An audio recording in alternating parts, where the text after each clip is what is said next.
మంత్రి గతంలో మీ ప్రభుత్వ హయాంలో చేసినటువంటి అప్పులు కేవలం 3,39,000 కోట్లు మాత్రమే తేల్చారు. కానీ 14 లక్షల కోట్ల అప్పులు అంటూ గతంలో చంద్రబాబు చేసినటువంటి వ్యాఖ్యలు, దీని మీద మీ స్పందన ఏంటి?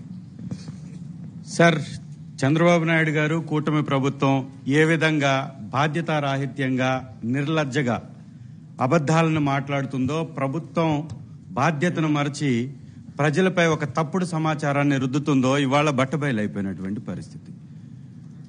శాసనసభ సాక్షిగా మాకు వచ్చినటువంటి సమయాన్ని బట్టి మేము అడిగినటువంటి ప్రశ్న, శాసనసభలో 46వ ప్రశ్నకి ఈ రాష్ట్రం యొక్క అప్పులు ఎంత, మేము దిగిపోయే కాలానికి ఎంత అప్పు ఉంది అని మేము ఒక ప్రశ్న వేయడం జరిగింది. దానికి ఆర్థిక మంత్రి పయ్యావుల కేశవ్ గారు స్పందిస్తూ వాస్తవ పరిస్థితులు ఏంటో జగన్ సార్ ఏవైతే ప్రెస్ మీట్ లో చెప్తున్నారో అదే పద్ధతుల్ని వారు వివరించడం జరిగింది. అంటే వారు దొరికిపోయినటువంటి పరిస్థితి. ఈ రాష్ట్రంలో వైఎస్ఆర్ కాంగ్రెస్ పార్టీ ప్రభుత్వాన్ని కొనసాగించినప్పుడు కేవలం 3,39,000 కోట్లు మాత్రమే అప్పు చేసింది అనేది స్పష్టమైనటువంటి ఆధారాలతోటి శ్రీ జగన్మోహన్ రెడ్డి గారు మాట్లాడారు. ఇదే అంశాన్ని వారి ఇవాళ ఆర్థిక మంత్రి గారు కూడా ఒప్పుకోక తప్పలేదు. అంటే వాస్తవం ఇది అయితే వాస్తవాల నుంచి పక్కదారి పట్టించడానికి, ప్రజల్ని యామార్చడానికి, ప్రజల్ని ఈ పథకాల నుంచి పక్కకు దప్పించేటటువంటి ప్రయత్నంలో భాగంగా ఒక తప్పుడు సమాచారాన్ని పదే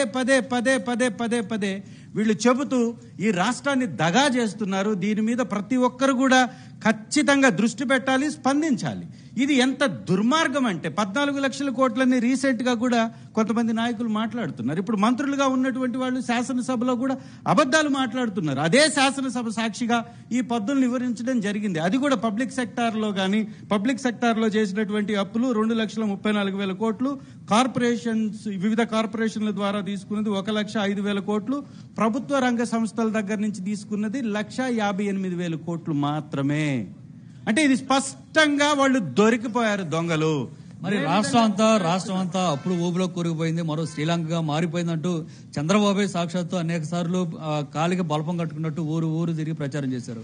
ఇప్పుడు ఆయన ఏ విధమైన సమాధానం చెప్పాల్సినటువంటి అవసరం ఉందంటారు? మీరు ఏ విధంగా డిమాండ్ చేస్తారు? ఖచ్చితంగా చంద్రబాబు నాయుడు గారు, కూటమి ప్రభుత్వంలోని నేతలు క్షమాపణ చెప్పాలి ప్రజలకి. ఏ విధంగా ప్రజల్ని వంచారో, మోసం కదా ఇది. 420 కేసులు పెట్టాలి వీళ్ళ మీద. ఈ తప్పుడు సమాచారాన్ని చేరవేస్తున్నటువంటి ఛానల్స్ మీద కూడా కేసులు పెట్టాల్సినటువంటి అవసరం ఉంది. ఇది చాలా క్లియర్ డేటా కదా. ప్రతి ప్రభుత్వం కూడా వారి యొక్క బడ్జెట్ ప్రవేశపెట్టేటప్పుడు గతంలో ఉన్నటువంటి